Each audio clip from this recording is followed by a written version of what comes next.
I'm the Markman, and this is my first video of 2025. But before we proceed, I would just like to thank everyone for a wonderful 2024. Actually, the Markverse channel celebrated its third year last January 1st, 2025, and I would not be here without you. So again, thank you so much. I hope this year, the Markverse could already reach 1,000 subscribers. That will be awesome. So what's the best way to start the year in regard to unboxing and then reviewing figures? Unbox and review the figures of two of the most iconic people who played a superhero. One is very close to my heart, and the other I admire so much.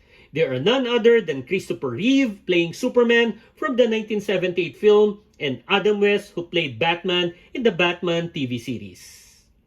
So are you ready? Then welcome to the Markverse.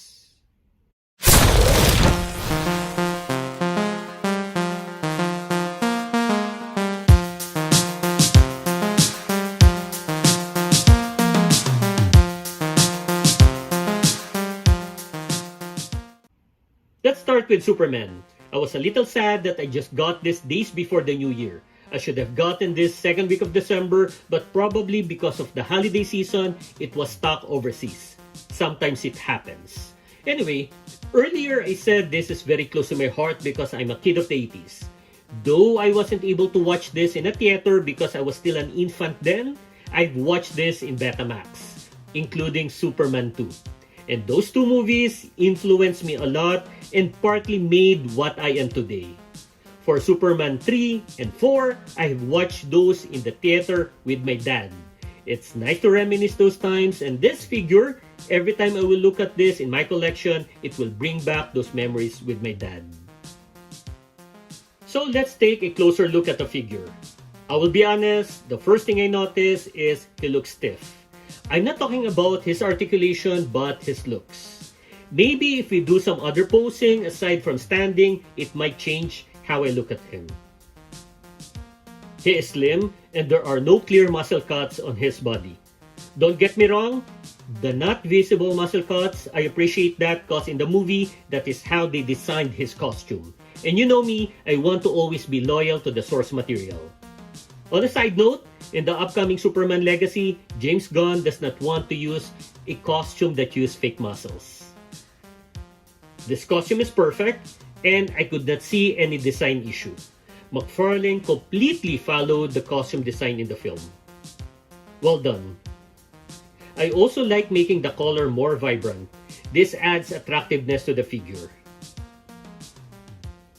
The Superman symbol, love that. It is embossed. Actually, since I saw this figure on the internet, I was contemplating if this is a newly sculpted body. And now that I'm looking at it up close, it seems it is. So this body was sculpted for Christopher Reeve figure, which is the right call. If they use a previous sculpt, it might not work for Christopher because what I'm looking at now, the body is as the same in the movie. There is facial resemblance, but they can still do better. There's just one thing I'm doubting, his cleft chin. I know Henry Cavill has, but for Christopher, I need to investigate further.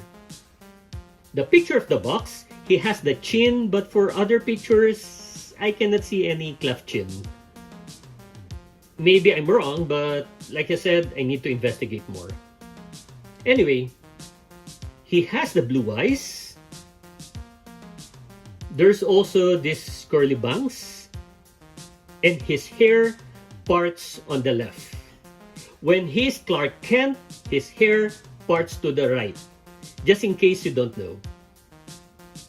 There are some excess skins here. Both sides of his sideburns. I think there was an issue in quality control. It's not noticeable unless you really look closer. Last is his cape. It's a wired cloth cape. I'm glad McFarlane already evolved and I hope they won't go back to the old plastic single posing cape. There's also the Superman emblem which seems to be ironed to the cape. The design is also correct. Now let's go to Batman Adam West. This is based on the 1966 Batman TV series dubbed Batman 66. I got this around August but I was not able to review it. Adam West is a person that I adored not just because of being Batman but doing several voice acting as well. His costume seems right, except his cape is too long. So this is a blue ward silk cape. He got this recognizable mask with the blue lining above his eyes and on his nose. The spikes on his gauntlet are a little bendable, and there are also wrinkles. His default hands are for holding accessories like the Batarang, which is included with this figure. The black and yellow Batman symbol looks like it is in its right size and right height. It is painted not like other Batman figures which the symbols are embossed. I like the utility belt that also has a golden symbol in the middle. I hate it when there is an ugly gap at the torso of figures. It lessens the beauty of it. The trunk also has wrinkles, thus making the design more realistic, including his boots. All parts of the figure are smooth. It is painted very well, and it is like a mirror image of Adam West. The gray, the blue, the yellow, this figure is perfect. Like Christopher Reeve, he does not have any muscle cuts on his costume, which is accurate. That's what I like about this cause it looks natural and the correct body proportion adds attractiveness to this figure as well. This also includes having a good stance. So both Superman and Batman have good stance and correct body proportions based on its source material. So now let's measure them. Superman is around 7.6 inches, while Batman is around 7.1, including the ears of his cowl. Christopher is really taller than Adam in real life cause he is 6'4", while Adam is 6'2". Let's now check their accessories. Superman has a flight stand, while Batman has a base. Both have an art card, and we can see the movie photo of Christopher Reeve and the TV series photo of Adam West. It's good that they did not choose their Superman 78 and Batman 66 comic version. Superman's card has pointed edges, while Batman's rounded. Until now, I do not know the reason behind this. The data on the back is the general information about their character with a little reference to the Batman 66 version because they added the word kapow. This represents a fighting or blow effect. Superman has an alternate head, and I think this is the evil Superman version from Superman 3 because of the bangs and the expression he has. It has different features from the default head, but this has more likeness than the default. It has better sculpt and paint as well, but I would still rather use the default head. He has 4 alternate pair of hands. First, completely open hands for his flying pose. Then tighten C hand signs that can be used to hold accessories. Then a loose right C hand sign and a loose left open hand. Then a pointing finger and a right holding the green crystal he found in their barn that he used in the Fortress of Solitude. Then for Batman, he has a blue Batarang.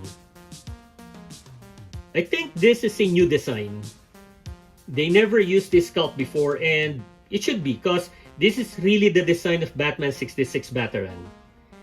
There's no other Batman, as far as I know, who used this design. It's also good that even the hole was put here because Adam West sometimes insert a rope here. Then this Batman radio, I think this is a little big.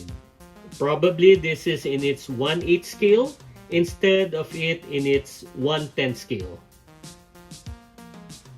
Then 2 pairs of alternate hands. The famous V hands when he was dancing the Batusi, and a left hand that has a pointing finger, and a right hand with an open thumb and index fingers.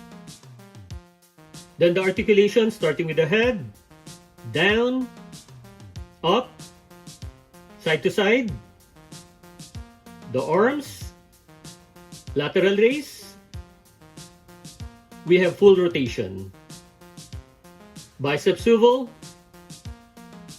double jointed elbow, full wrist motion. We have articulation in the upper torso. We have hip swivel. Then the legs, sideways, forward, back, double jointed knee, full ankle movement, and toe articulation. Then the comparison. First, let's post them side by side. For Superman, with the other versions, first is with my favorite Superman, DC Rebirth, and with my very first Superman, the 2-pack with Devastator. Then with the Atomic Skull 2-pack and Injustice version. Next is Superboy Prime and the very first Superman. I also included Lobo to show you Christopher Reeve's height. And also Superboy. Then with the flight stand, Supergirl and Justice League Task Force. Next are with the villains, Bizarro and General Zod. Then Eradicator and Cyborg Superman. Then for Batman, we have the 6-inch scale Batman 66, and it's like the mini-me of Adam West. Next is Batman Arkham City and the JLA Plastic Man Wave. Then from the Hush and Injustice. Next is Nightfall and Owlman. Then last is Nightwing and Robin from Gotham Knights. That's the comparison. These are 2 superhero icons, and looking at these figures bring back so many memories of my childhood. They were created very well, and I think McFarlane really studied their looks in the film and TV series as the case may be, particularly their body type and costume. As for the default head of Superman, it's already okay, but they can still do a little better. For the articulation of both figures, it's already good. And their accessories, it could also be better if they included some more gadgets or things aside from pairs of hands. It will also be nice that they also make a Robin Birthward. That will be holy great, Batman! Kapow! So, if you like this video, click the thumbs up button, please subscribe to my channel, and don't forget to push that notification button since I publish new videos every week. Again, I am the Markman. Thank you for visiting the Markverse, and always remember to pay it forward with kindness.